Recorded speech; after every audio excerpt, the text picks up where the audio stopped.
Good afternoon, and thank you for joining today's webinar, When Nursing Homes Close, What You Can Do. I'm Lori Smetanka. I'm the Executive Director of the National Consumer Voice for Quality Long-Term Care, and we're glad that you're with us today.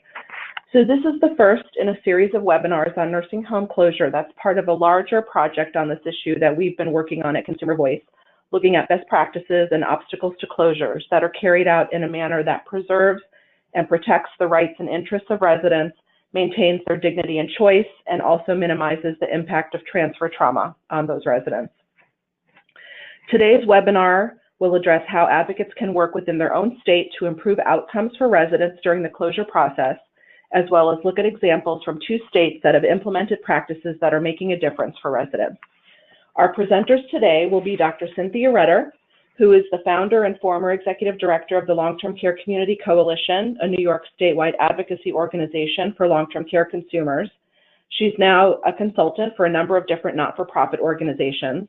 Dr. Rudder's received a number of awards for her research and advocacy and has been a member of many state and federal advisory groups and has published a number of reports and articles on nursing homes and assisted living. We're also going to hear from Erin Pettegrew, who is the Ombudsman Project's coordinator for the Ohio Long-Term Care Ombudsman Program. She's the project manager for Ohio's Nursing Home Quality Initiative and manages the long-term care facility resident and family satisfaction surveys, and she's also on the Consumer Voice Leadership Council. And also today we'll hear from Tom LaDuke, who is Wisconsin's Relocation Ombudsman Specialist and has served in that capacity for the past 10 years.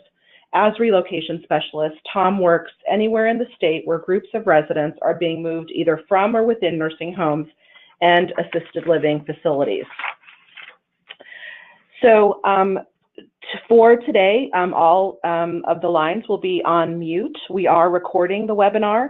You can ask questions by posing questions in the question box or the chat box, and we will get to as many as we can at the end of the presentations.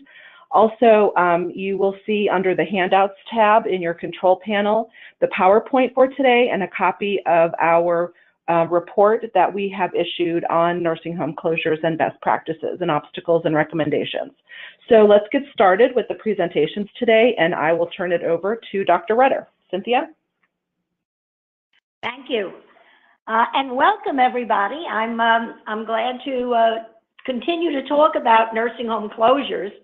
As many of you know, the Consumer Voice has been involved in looking at nursing home closures for a few years now. And as many of you know, nursing home closures are becoming more frequent. Many consumers really want care in the community, and also government and state policy have driven a lot of these closures. The states are really looking to close nursing homes so that can save some money. The resident stress of moving is occurring nationwide, and it could be due to the fact that the closures of nursing homes are inadequately addressed or poor oversight by monitoring of states and the federal government. Next, please. There are a number of negative impacts on residents of closures, as many of you know who have been involved in closures. There's something called transfer trauma, also called relocation stress syndrome. We'll hear more of that when Tom LaDuke talks in a few minutes from Wisconsin. And there are things like self-care deficits, the impaired ability to perform activities of daily living, becoming more dependent. Next. Depression, withdrawn behavior, falls, weight loss. One of the things we here at Consumer Voice wanted to find out what the experiences were of nursing home closures nationwide. Next, please. We did a major study, as many of you know, looking across the country of the experiences that people like you have had when you've been involved in nursing home closures. We sent an online survey, and we also had one-to-one interviews with nursing home residents involved in closures, family members, ombudsmen, state and local, consumer advocates. We talked to nursing home surveyors. We talked to CMS, lawyers, trying to get a picture of what was happening. Our objectives were to identify obstacles to successful closing for facilities. What could we do to overcome the obstacles? Could we identify best practices in some of the other states? And we did, of course, and Ohio and Wisconsin were two of those best practice states that you'll hear more about. And then to make recommendations for overcoming those obstacles. We made many, many recommendations, and I'm not going to talk about all of them here. I've already presented a number of other venues, but you have on your PowerPoint a link to the full report, and please take a look at the recommendations section for many, many ideas for you to do in your state.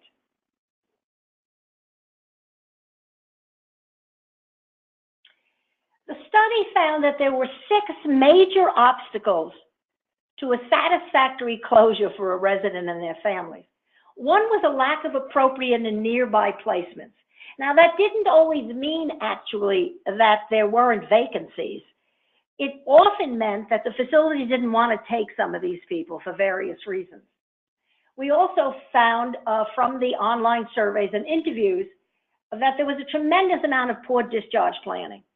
Particularly a facility was being closed involuntarily because state or federal government found poor care. You often didn't find good discharge planning anyway. There was a lack of communication between the facility that was closing and family and residents, or there was poor notice and not enough time, and that residents and family members were scurrying to find other placements or to go back into the community.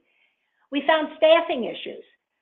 Staff being very upset that they were going to lose their job, being bitter, being upset, or even just leaving. And then, of course, transfer trauma that we'll hear more about in a moment. Next, please. The next few slides I'm going to go through quickly, but when you have a chance, take a look at them. I have lots of quotes from the study of what people found in their experiences. Things like the last quote on this slide. The closure was one of the worst experiences of my life. I put that in highlight because the Ombudsman was so upset about it. Next, please. There was no planning. There was no choices. One Ombudsman told me that residents were told they had to take the first place and anybody who wanted to take them, which is against the rules and guidelines, as you know. Many residents were transferred to other poor nursing homes when they were involved in an involuntary closing. Next, please.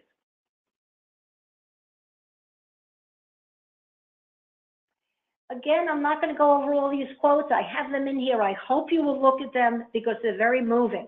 There was no discharge plan on site. It was chaotic. People were yelling at the Ombudsman. I was disappointed that the state regulatory agency didn't get more involved. Next, please. This was interesting. One Ombudsman said, I'm working with a resident who's legally blind. The transition was very difficult. So what happened now is the new facility is so afraid that the resident will fall that they don't allow the resident to do much at all.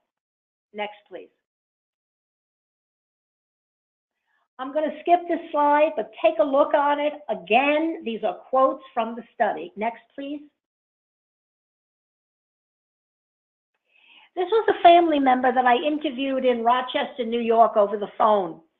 Rochester, New York had a terrible closing where residents were sent hundreds of miles from their community. One was sent from Rochester all the way down to the New York City area, which some of you know is pretty far. And the mother said to me, my daughter, who's slow, was transferred 3 hours from my home. She's 67. She doesn't have a car. She wasn't even told where her daughter was sent. And she could only speak to her on the phone, and she didn't see her for 2 years. It was very heartbreaking. Next, please. We'll skip this, please.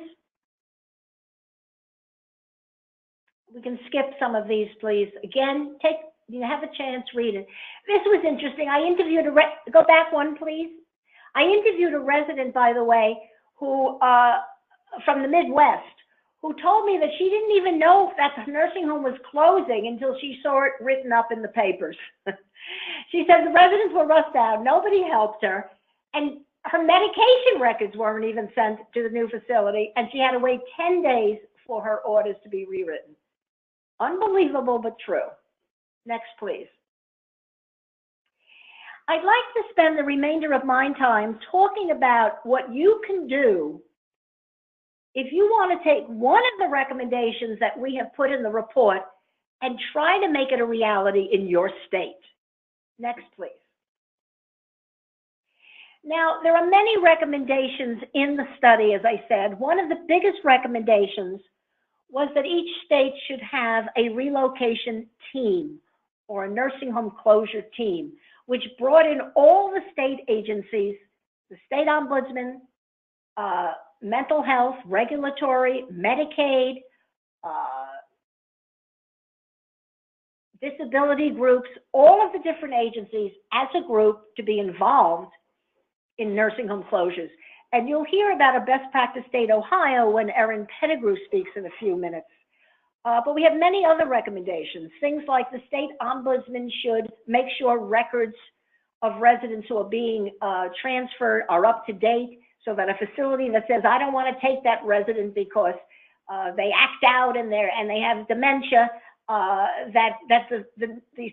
the ombudsman is looking at these records to make sure they're up to date, that the ombudsman maybe says to the facility, why don't you interview the resident? Another recommendation might be to have a law like Connecticut has that requires that in a voluntary closing, there has to be a public hearing before the state permits the facility to close. That's a law. Massachusetts passed that law as well. We have many, many recommendations. As you go back after this webinar and look at the study and look at the chapter on recommendations, you need to think about things as you're going to choose one to make a reality in your state. One is, which of the recommendations are relevant to your state? Maybe you already have a relocation team, but it's not working as effectively as it could. You need to look at which of the recommendations are important to you, which are practical, which are achievable. You don't want to pick a recommendation which you know is never going to work in your state. Next, please. Think about what I want you to do if you pick a recommendation to work on is to think about your strengths and weaknesses, develop a strategic plan, and then develop a work plan. Let's look at strengths and weaknesses. Next slide, please. What do you see as your strengths and weaknesses in relation to your ability to be successful in achieving the recommendation? Next, please. What kinds of relationships do you have with state surveyors, with your legislature? If you're thinking of trying to pass a law, what relationships do you have? What is your relationship with providers, with other advocates? AARP, Alzheimer's Association, disability groups, independent living centers, other advocacy groups within your state. What's your relationship with the governor? What's your relationship, could you go back one, please? What's your relationship with other state agencies? So the first thing you need to think about is, what are the strengths you have to work on that recommendation that you choose? Next, please. Then you need to develop a strategic plan. Next, please. Okay, let's talk about that. As you think about a strategic plan, perhaps you want to bring together state agencies to work together on a relocation team. Who are the other stakeholders? Who would be against this? Who would be for it? What influence do these stakeholders have? What are the arguments that might be used by those opposing your objectives? What is the political context in your state? Are you able to go to the media? Are you able to confront state officials? Who makes the decisions on these issues? Who helps or influences these decisions? You need to think about all those things as you develop a plan and activities that you're going to undertake. Next, please. What materials you can use? What allies can you engage? And then you need to think about the activities you're going to undertake. Next, please. You need to think about, does the implementation of your objective or the recommendation you chose mean a new law, a new regulation, a new guideline? What are your short-term goals? Maybe just raising awareness would be very important to you. Maybe developing relationships with allies, even though you don't get successful in your very end product, but now you have new allies for other fights. Is there anything that can happen in your state that might be used as a starting off point? Maybe you had a difficult closure that people are ready to hear about how to make it better. Next, please. As you think about the media, if you can go to the media in your state, you might look at, is the issue being covered? Is there a reporter or an investigative reporter working on this? Do you have a relationship with him or her? Are there other stories that can link to what you're doing? Next, please. How will you evaluate your success? You need to think about this before you actually do your work plan. Obviously, the most important part is, did you achieve your objective? Is your recommendation now a law, a regulation, a guideline? But you need to look at which activities were the most successful, which were not, and why or why not, especially if you want to use this for any other advocacy you do in your state. Have you been able to get people in the decision-making power to even discuss the issue? That would be a success. Were you able to identify all the stakeholders? That would be a success. Can you understand their perspectives? Next, please. The last step in this is to develop the work plan. Next, please. I have a sample work plan, an empty one. Very simple. You put your activities, you put your months, you make a decision on when you're going to do each activity. This is very flexible. If you put an activity down and you find that you couldn't do it in the month that you put it in, well, think about it. Which month do you want to be? Be realistic. Be flexible. But write it down so that you hold yourself accountable. Next, please. What activities do you think you need to undertake? Next, please. We're now working with 2 states on implementing some of these recommendations. And I want to go over with you some of the ideas that these 2 states have already talked about that might help you as you think about it. Both of these states are trying to achieve a well-defined closure team and process, not only the team. So they began to talk about things like, should we develop guiding principles and a mission?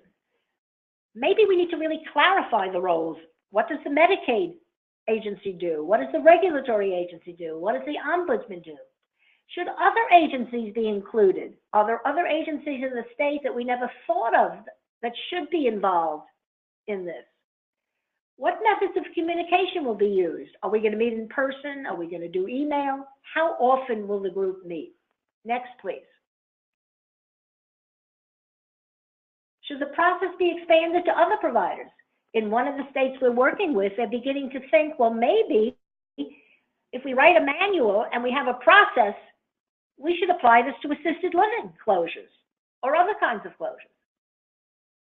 How will the process be evaluated? Are you just going to look at successful resident transitions?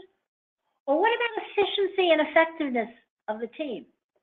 I love the fact that in Ohio, Erin Pettegrew talks about, and maybe she'll talk about it today, how her closure process became more effective within the Ombudsman office. It took less time.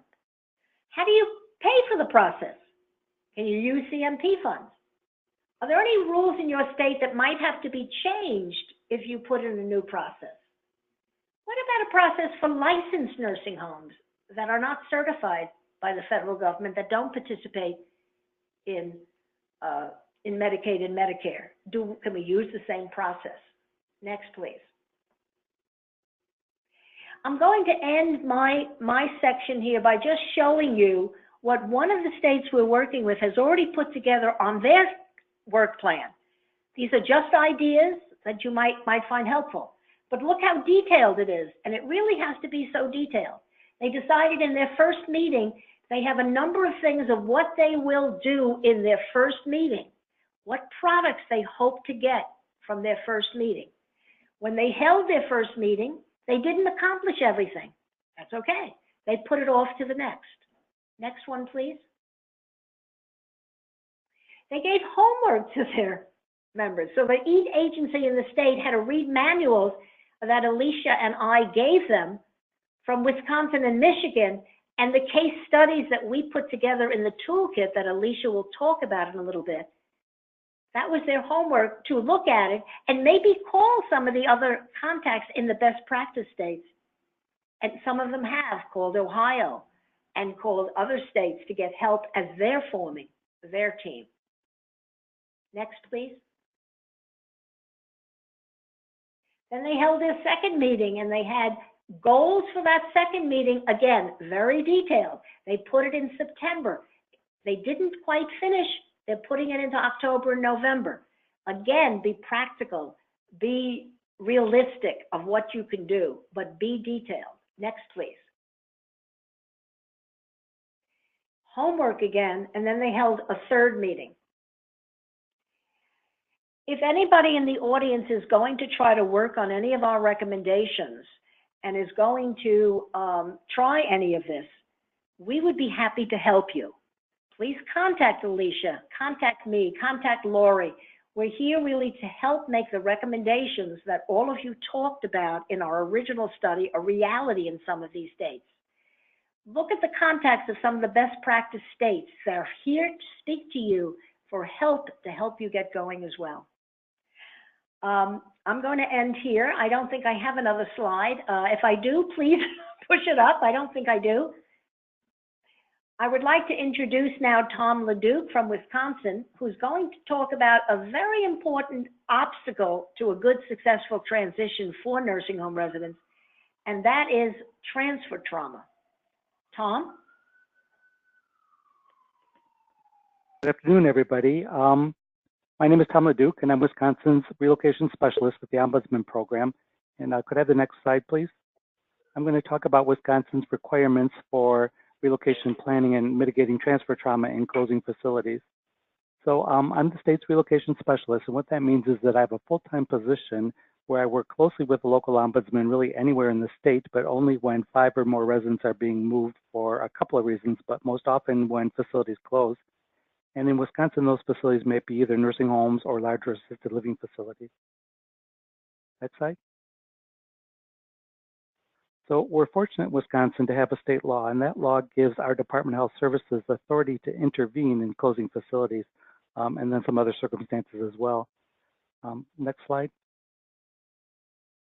So that statute directs the department to offer relocation assistance to residents by arranging for discharge planning that minimizes transfer trauma and then ensures the orderly relocation of the residents from these closing homes. Next slide. So Wisconsin has a process, and the department does that relocation work by requiring first that the closing facility submit a resident relocation plan that is reviewed by and then approved by a relocation team. That relocation team is then installed at the closing home, and it consists of state and county workers and the advocacy organizations. And we meet regularly to monitor each resident's condition and then their discharge plans, as well as kind of monitoring the overall conditions at the facility. So as part of this relocation plan, the department requires that the home describe how they're going to train their staff in recognizing and responding to signs and symptoms of relocation stress, but to also talk about their strategies for individualized relocation and discharge planning. I think that's important because we believe there's a strong tie between discharge planning and mitigating relocation stress. So at the very onset of a closure, residents and families are sent a letter from the facility, and that letter states the facility's intent to close, but also kind of invites them to a meeting where the closure is publicly announced, but where the relocation team also introduces themselves and explains their role and offers their help, but explains to people what to expect next. So we try and lay out a pathway for people to get from the closing facility to the next place through a series of steps. It's important then that the home set up planning sessions. So we have that done right there at that first meeting, so people leave with a date to come back and talk and start their planning. Just prior to that meeting, the department holds what's called an orientation call, but the relocation team gets together, usually by phone, and we discuss our roles. We introduce ourselves to one another if we don't know each other already. And we discuss our roles, but more importantly, we talk about the state's processes or the expectations for relocation planning. This team then meets weekly at the home or by phone. At those meetings, we receive both verbal and written updates from the facility. And then if there are any case managers involved, they give us an update as well. And what they need to report on is first the resident's condition, but also their status of the relocation planning. And again, we talk about that from week to week, and we identify issues and obstacles to that person's chosen relocation site and try and get those removed for people. Next slide.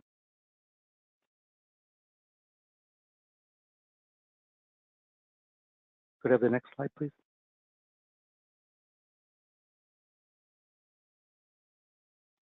I'm sorry, if we could go back to relocation stress.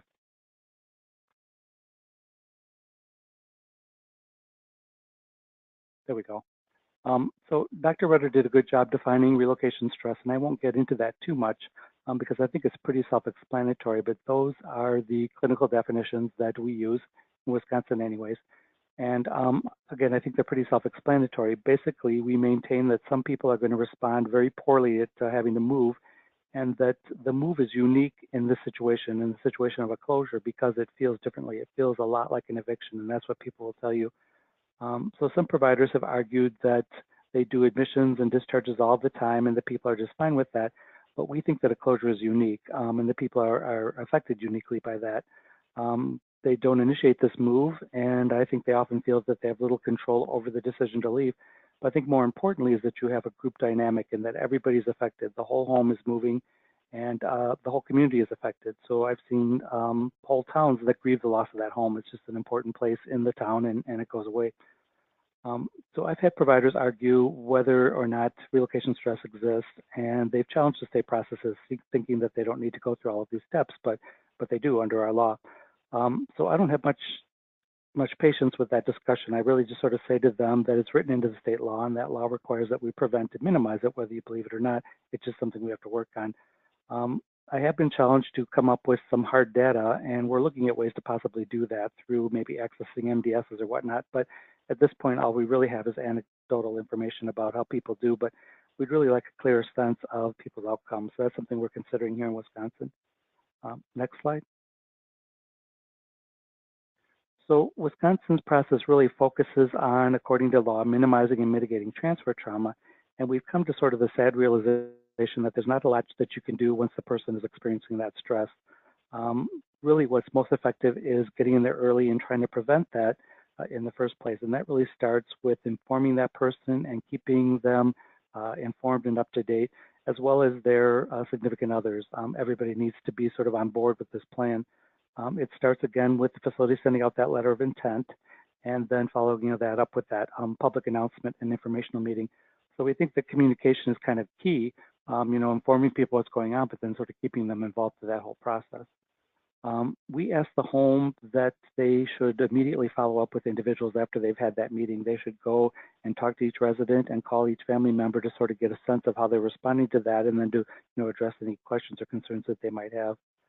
We then have the home continue to create opportunities to discuss the closure. We ask them to discuss at resident council meetings and large group activities, and some homes have even had to convene a second and third public meeting because the community was so upset at the closure. So again, I think it's all about kind of communicating what's going on. So I think it's equally important that the home provide complete and accurate information, and with the notice in particular. Some homes have thought it expedient to issue the discharge notice upon announcing the closure, and that has caused some widespread panic in that people get this notice that says you have to move in 30 days, but it doesn't tell them where they're going to go, and people naturally respond poorly to that. So what we have learned is that location is the most important thing to people. Most people want to stay where they're at or nearby, and the discussion usually starts out with what town do you want to be in. But aside from that, people seem to want to be near familiar persons and caregivers, even as much as being by their family members. So fortunately in Wisconsin, our legislatures had the insight to take that into consideration. So they wrote right into our law that we have to be mindful of these relationships, and we have to consider the proximity of friends and family when we're helping people find those alternate placements. Also says some other things about choice and not being compelled to remain in a place. Next slide. So people respond different ways to this announcement. Some people panic and they jump at that first available bed and they forego any real discharge planning. And that even makes some sense in some places where there's real competition for limited alternatives, but that rarely turns out well. I think both homes sort of have to scramble to facilitate that transfer, and nobody comes out of that very well prepared. So we discourage people to slow down and to take their time. And we even work with those receiving homes. We ask the closing home to approach the surrounding facilities to talk about and lay down some ground rules for how referrals are going to proceed. Those homes sometimes put pressure on people because they want to fill those beds and they want them to move quickly. And we want the opposite of that. We want slow and mindful relocation planning. So we find that some people are in a hurry to go and others are reluctant and even adamant about moving. And they just sort of need time to come to that realization that the place is actually closing and that they do have to move. So I think the point being is that everybody benefits from some individualized planning, and it's important that the person be fully participating in that. We require that this planning occur on both ends of the move, and I guess I'm surprised at how many providers think that that can all be done in one sitting, but it can't. So we require an initial planning conference, and that is simply to talk to the individual about the need to move and to help them decide what their options are going to be and then explore those options. So we require the home to facilitate referrals and face-to-face assessments and ultimately get people on tours to see those new homes.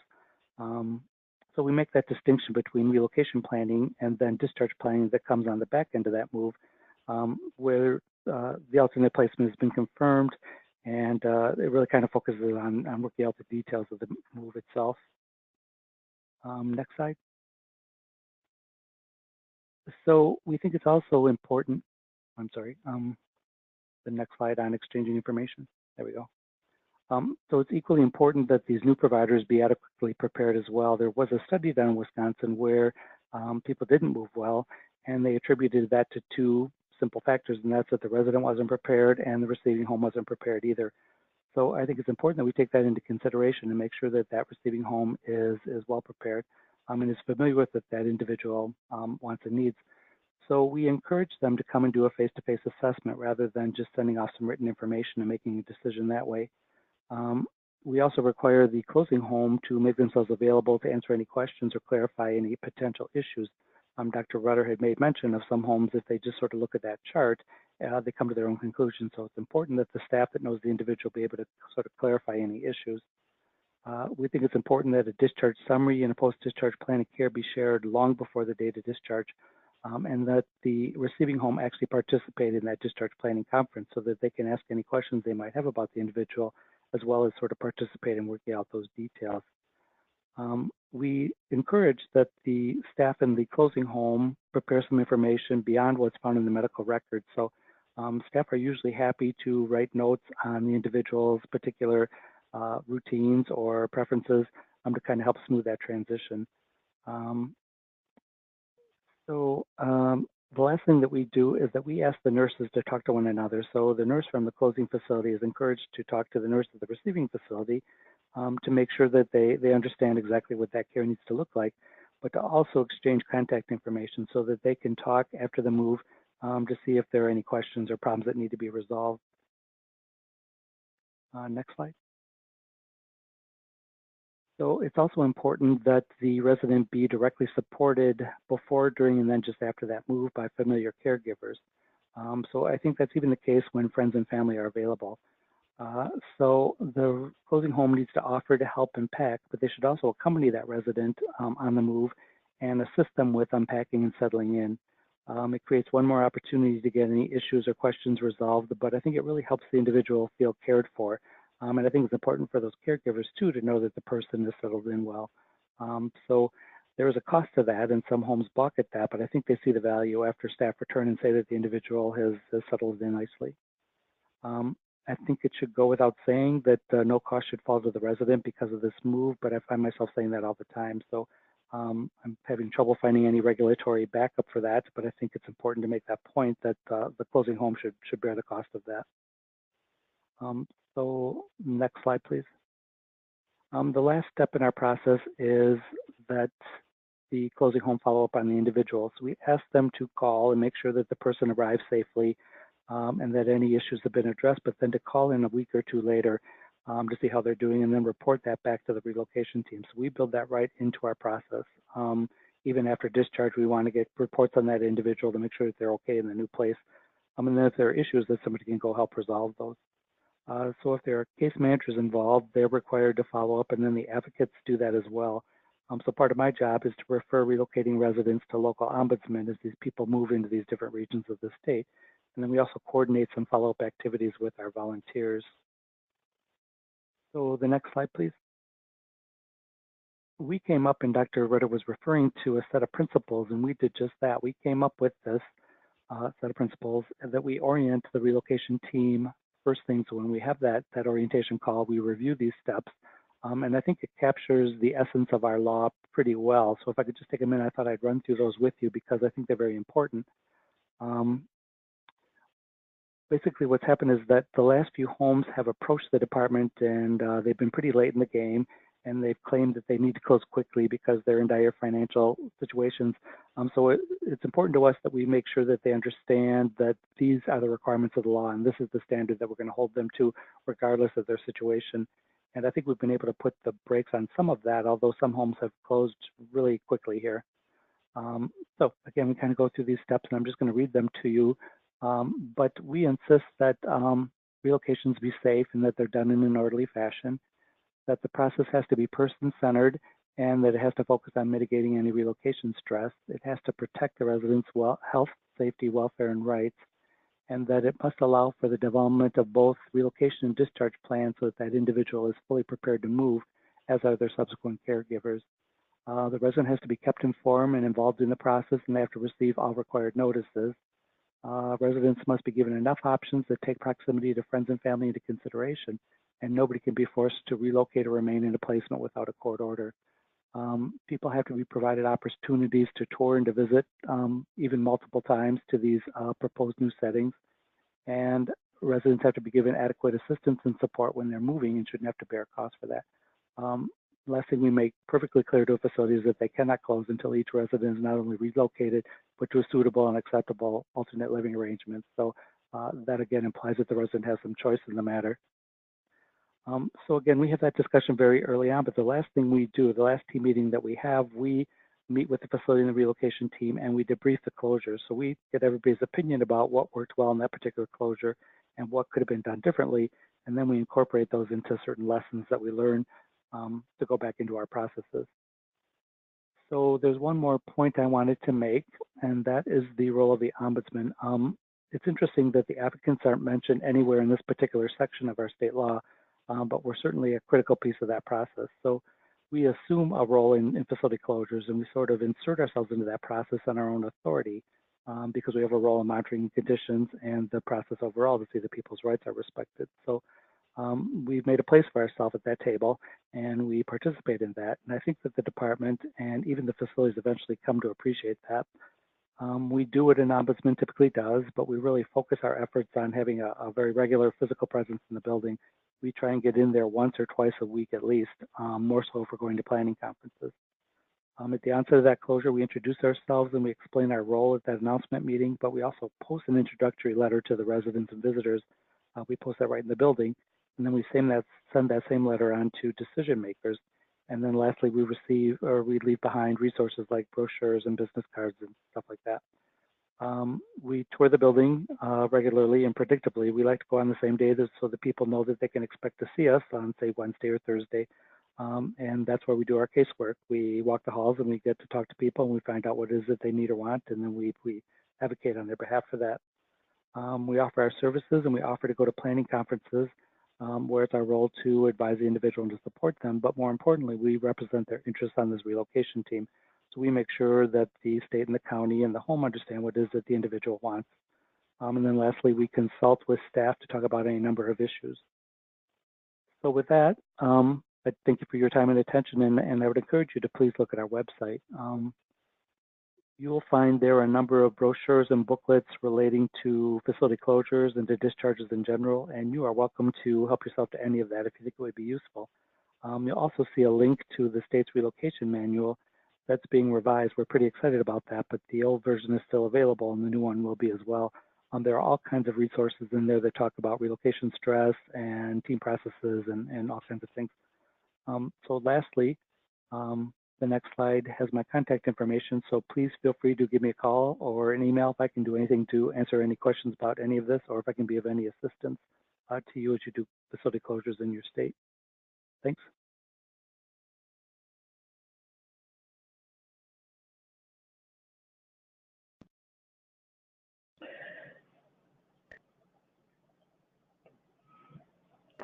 Hi, I suppose I'm next. I'm Erin Pettegrew. I serve in the Office of the State Long-Term Care Ombudsman in Ohio.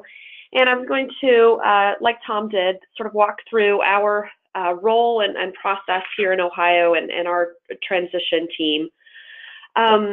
We, like other states, have had some bad experiences with nursing home closures, unorganized closures, or very late notice to advocates and the rest of the team, to unplanned closures, or even to regulatory action that was unexpected.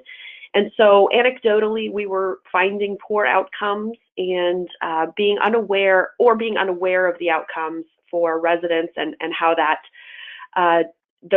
the effects of the closures had been. So after a couple of sort of bad experiences, a group of interested parties, stakeholders in the process, got together for a Kaizen, which, if you've been involved in one, is sort of a breakdown meeting of about a week, where we really broke down who is responsible for what and when and how things work now, and we redesigned a better process. And what came out of that was a transition team, a statewide transition team, with the state ombudsman's office serving as the delegated responsible party for coordinating that team. And so that has been my role for the last few years as the team coordinator. And now we have a standing team. We have lead time, a designated amount of lead time. We find it very organized, and it really has clear roles and responsibilities for each of the statewide leaders, so that a knowledgeable group of people who now have a lot of experience can provide that leadership at their agency level. We not only work in the involuntary world, but also the voluntary closures. We took the transition team processes that worked well for regulatory closures, and we have now really segued those into the voluntary closures as well. So the going out of business situations, particularly those for financial reasons, which can be very abrupt when a provider who's tried very, very hard to stay open has just come to the end and cannot remain open any longer. Even when facilities have decided to move, and so they've got a replacement building, for instance, we treat those as a closure, and residents have the same rights in that situation as they would if the building were just closing altogether.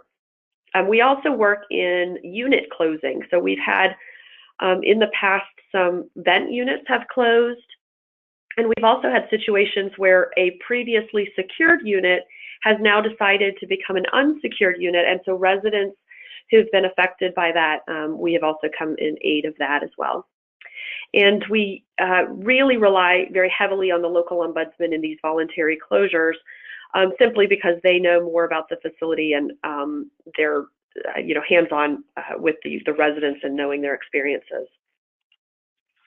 But of course, we focus mostly on the involuntary closures, those terminations from Medicaid or Medicare, license revocations that can come with both nursing homes, assisted living, or even the small family group homes. Some of you might call them board and care homes in your states. And then any decertification of another kind of Medicaid or Medicare provider, including assisted living waiver in our state. A lot of people are involved, obviously. Those on the left, plus the Developmental Disabilities Agency, serve as permanent members of our team, including actually the Department of Aging community waivers as well.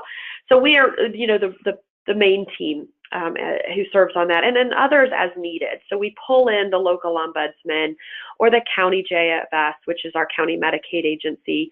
Social Security gets involved, and then the mental health boards or the DD boards as well get pulled in as needed. We have a standing weekly team meeting.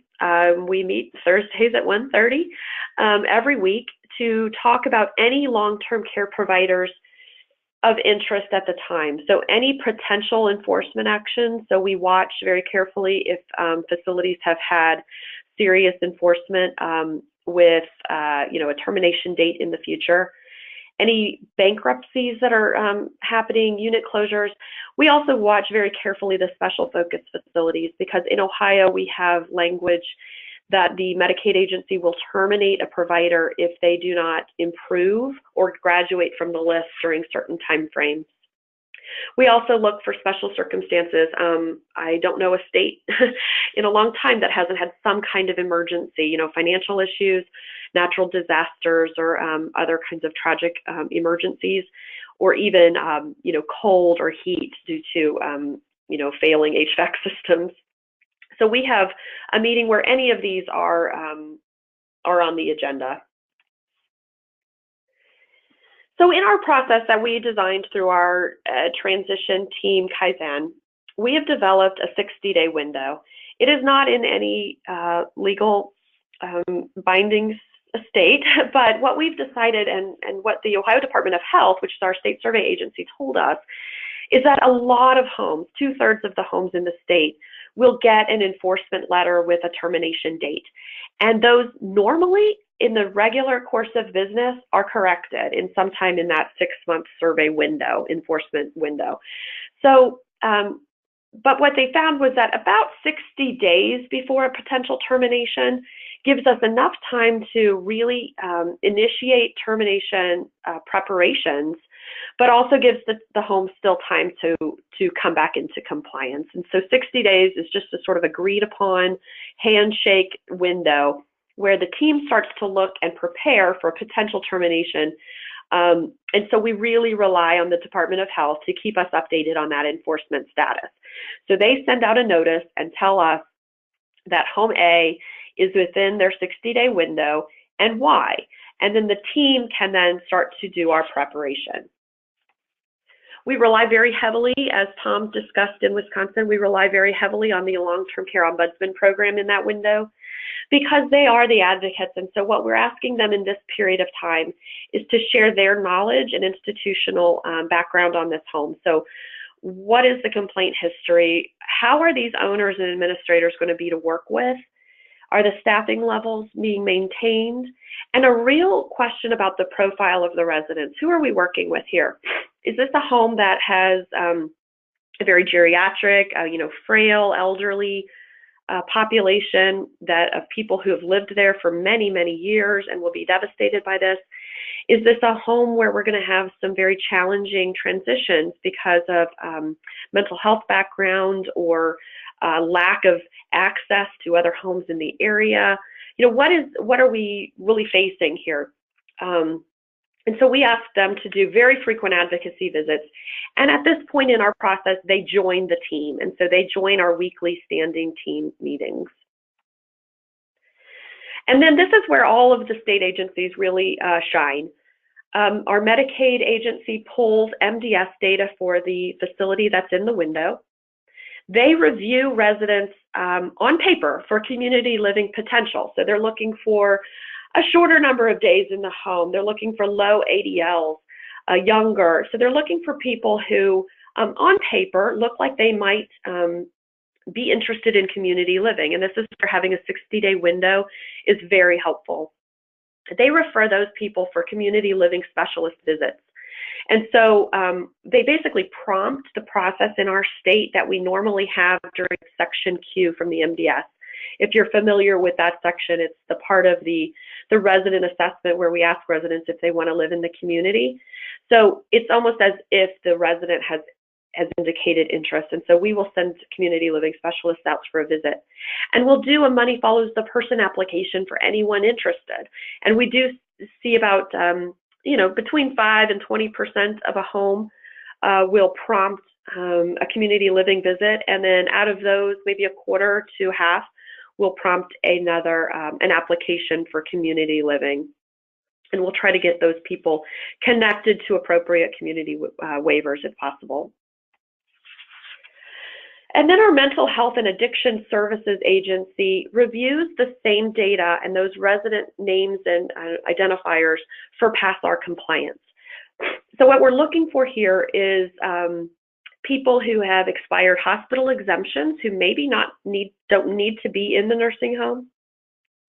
We're looking for people with serious and persistent mental illnesses that are indicated on the MDS, but yet we do not have a completed PASSAR for them. We're looking for people with no PASSAR history at all. And we're looking for anybody who has a state psych hospital history. So these are going to be probably more challenging residents. And we're also looking for people who may need more community support if they are looking for community living.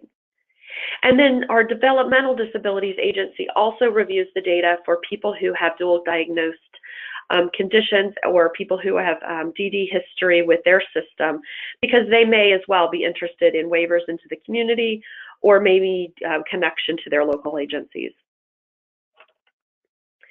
We also involve our managed care plans, and so we are one of the dual demo states, and we call it here in Ohio the MyCare Ohio plans. So we pull in managed care and MyCare Ohio plans to review their members, and so a large chunk of our state is now in those demo regions. They can mobilize their care managers then, let them know that there's a facility at risk of enforcement action.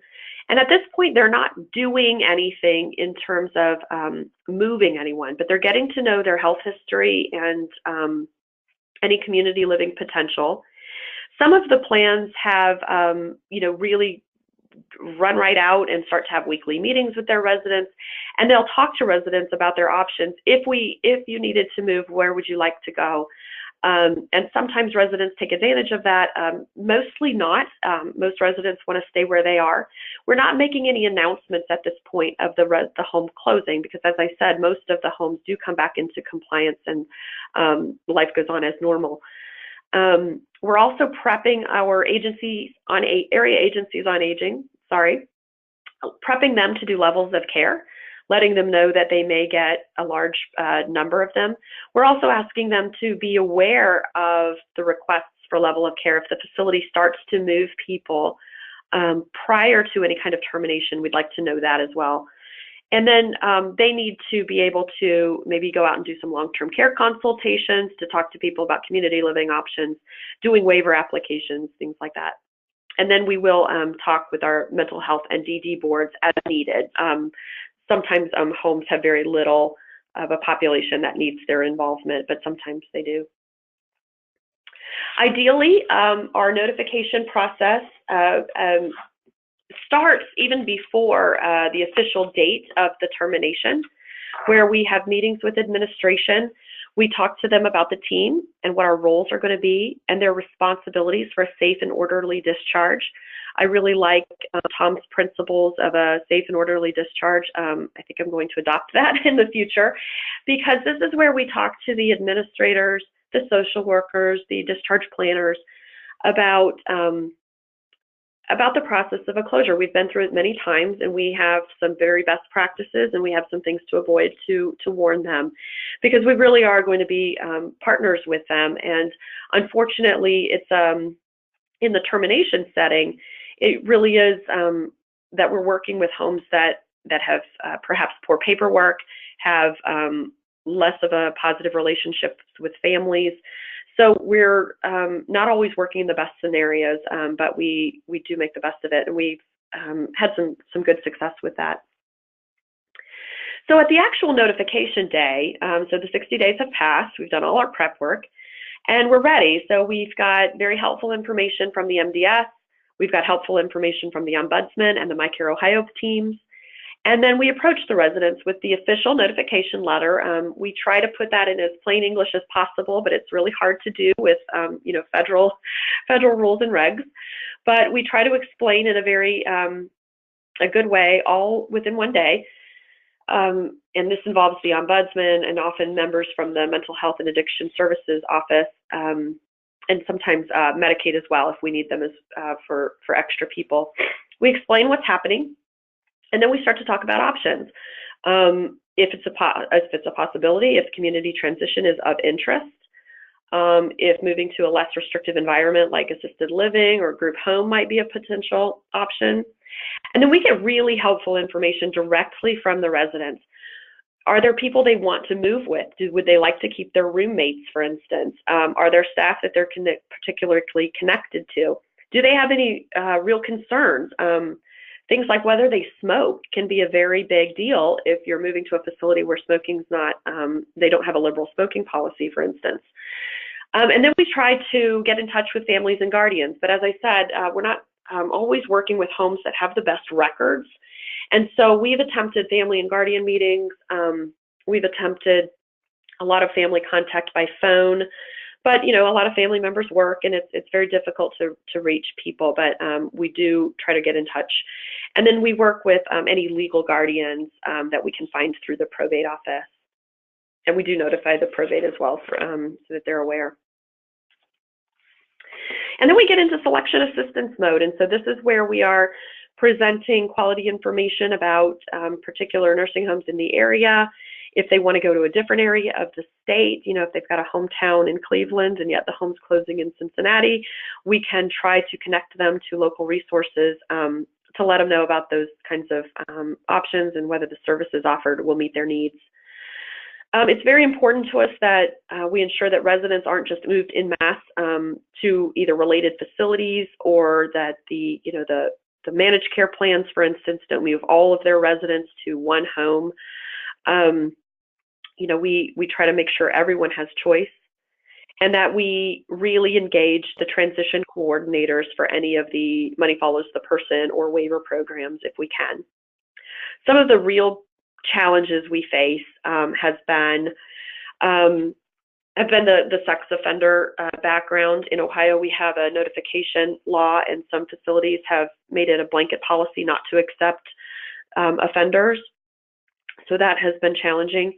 We also have residents who've had pretty severe mental health needs, or those who need a secured location. And so those have been difficult, and then we often have people that do end up moving out of the area because there aren't local options available to them, unfortunately. And then moving day, I say in parentheses, ideally, because this never actually works the way it's supposed to. The moving days, once notification starts, people do start moving very quickly. Families who are engaged and involved jump on it and make requests for referrals to receiving nursing homes, and those people move very quickly. Or residents who are who have been maybe aware of the enforcement action in advance, had sort of a knowledge of the potential that they might have to move, and so they're ready, and they go rather quickly. And we try to work with the home on making sure that referrals are being made to appropriate receiving facilities. We like that personal property is packed in a dignified manner. That's one of the uses of the CMP money that is available is to buy moving boxes. But often facilities have dumped residents' belongings in plastic bags, which we find very undignified. Receiving facilities are charged with arranging transportation, but in the dead of winter and broken down a van or something like that can get in the way. The managed care plans have come through in those situations and often have arranged for transportation in emergencies as well. What we find can be very difficult is that families and guardians are not properly and fully informed about what's going on. And sometimes we've had residents move without guardians and families being aware. And try as we might, these things just seem to keep happening, and it's just going to be my future sword to die on, that no one gets moved without the appropriate people being notified. And we also need that the receiving facility have full and accurate resident information. Some of the poor outcomes or additional transfers that residents have to endure is because the receiving facility is not properly vetted on what they're accepting, and so they've gotten people who need on-site dialysis. They don't offer that. So that should have been something that was fully disclosed before they accepted. And we need to make sure that they are also being very thoughtful about the people that they're accepting. One of the parts of the process that I'm most proud of is our follow-up. We immediately have Ombudsman visit residents in their new homes, often within 1 or 2 days, but certainly within a week to 10 days. We want to make sure they've gotten their belongings, their money, their P&A. We want to make sure that their needs are being met, because at this point we can still fix things. So if a closing home the building's still open, we can get in there, we can get belongings, we can get med orders, we can get charts, things like that. But once the home is closed and shuttered, particularly if it's not part of a corporation or the owners have stopped answering their phones, it's difficult to get that information. And then we also make a valiant effort to do a 6-month follow-up. Often residents have moved on or discharged or passed away, so we aren't able to do that. But we want to make sure, are they content with their situation and have they had any lasting impacts? One of the basic questions is, are you better off now than you were at the old place? And we get a resounding yes, they are better off where they are.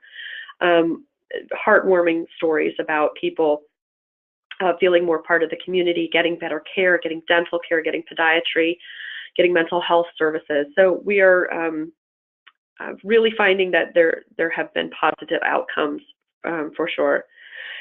And we're also using our follow-up opportunity to find out how many actually did move it into the community. And you know, that's a pat on the back for our team, that because of our interventions that people are able to move out into the community as they wished. I certainly recommend that you get a hold of the toolkit that Cynthia referenced earlier. Dr. Rudder and her team have done a really great job in creating some actionable steps to do that. My first steps, though, is really to build on your relationship. So identifying the stakeholders in your state who would be involved. You may not have gone through any traumatic closures, but you know, in the wake of hurricane issues or fires, you know, any of us are at risk of having some potential closure, so either through termination action or natural disaster. So, you know, coming together and talking through what would happen. How would the first person be aware that there was a problem? Who would that be? Often it would be the state survey agency. Who do they tell? So create a notification email list. Kind of come to a handshake agreement about how much advance notice would be helpful for you to be able to get involved. And then prep your local advocates, particularly your volunteer ombudsmen who are in the home more often, to be aware of financial insecurity of a home. You know, our activity vans not being replaced, our staff not being replaced, are they switching to cheaper food vendors? Because some of these financial insecurities may be no big deal, but they may end up in a more abrupt closure due to financial insolvency. So as much as the local advocates can be your eyes and ears on the ground, it's a great thing to do. So these are just my recommendations for a very easy start. And then you can, you know, design your future going forward using the toolkit or other methods like that. And I'm available for questions at the end, but I'm going to turn it back over to our Consumer Voice staff.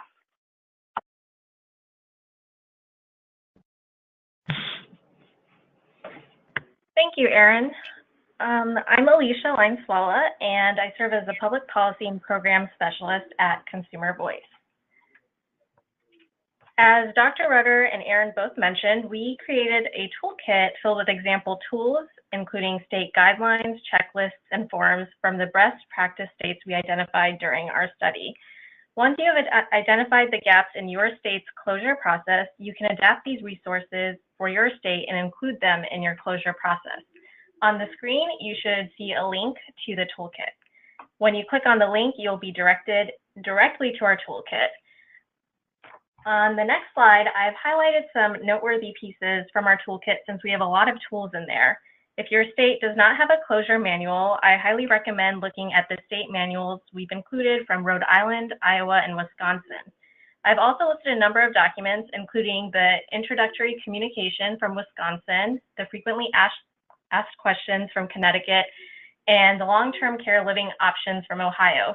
These are direct communication documents from the Ombudsman or other agencies with residents and family members.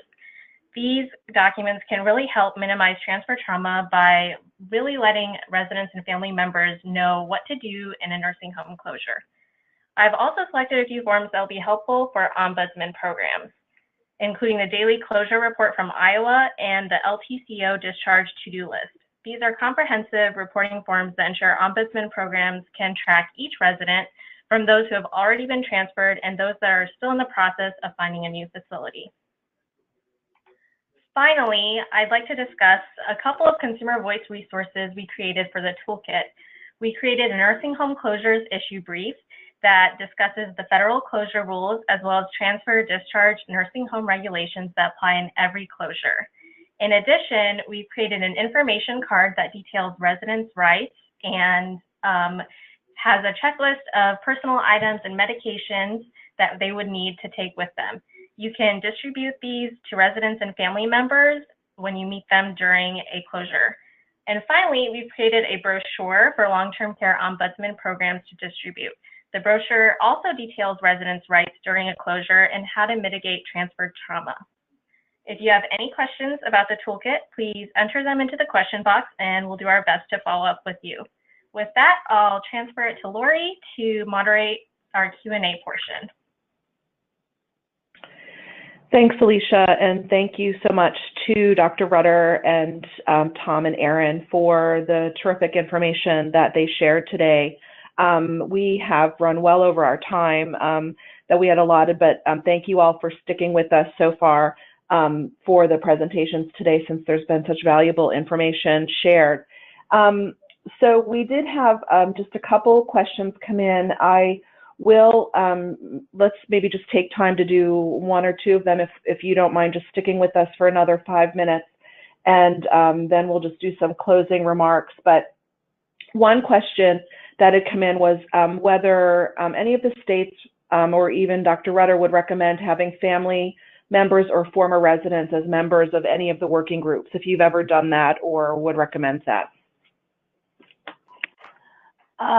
This is Cynthia Rudder. That's an interesting concept. We have not run across any of the states that have included family members or residents, but I think it's a great idea. Mm-hmm. One of the things that is true is one of the states are considering, when they're writing their manual, of who the target for the manual should be. Should it be for providers? Should it be for state agencies? And they're thinking of making sure that consumers are a target of their manual as well. But I think that's a great idea, and that states should consider having people on that group that either a resident or a family member. I think that's a great idea. Mm-hmm. Erin or Tom, have you included residents or families on any of the groups that you've worked with? This is Erin. Oh, sorry, go ahead, Tom. Oh, I was just saying that we have not, no. Mm-hmm. This is Erin. We did have a trauma-informed care sort of debrief with receiving nursing homes after two homes closed very abruptly in our Youngstown area. And we did invite one of the residents that was relocated to come and talk, and she talked about her experiences there. It was very moving. But we've not done any more with having residents or family involved. Mm-hmm. Thanks. And then another question, and this one came up while Tom was talking, so this might relate to the information that you were sharing, but in terms of the process that you used, Tom, what time frame have you found to work best in the closure process? You had, as you were talking about working with facilities and looking at transfer trauma and working with them to eliminate some of that processes. Is there a particular time frame that you found works best? Well, that's an interesting question. We have statutory timelines that are almost irrelevant. You know, some homes take longer than that and some homes much less. But those timelines are 90 and 120 days, and that seems to be adequate from the point of that relocation plan being approved. So, you know, there's work before that takes another, sometimes months, but so I think a closure itself, 3-4 months. Great, thanks. So I think we'll stop there for today with the questions. There were just a couple others that I think we can find some answers for you, and we'll try to respond to you by email or get the answers from the presenters today. I just wanted to make a note again that in the handout section of the control panel, you have both the PowerPoint from today as well as a link to the report that was mentioned earlier in the webinar. And also on the Consumer Voice website, you can access the entire toolkit that Alisha talked about, as well as a recording from a webinar that we did last year going through the report's recommendations and obstacles and best practices so that you can get more detailed information on all of those things.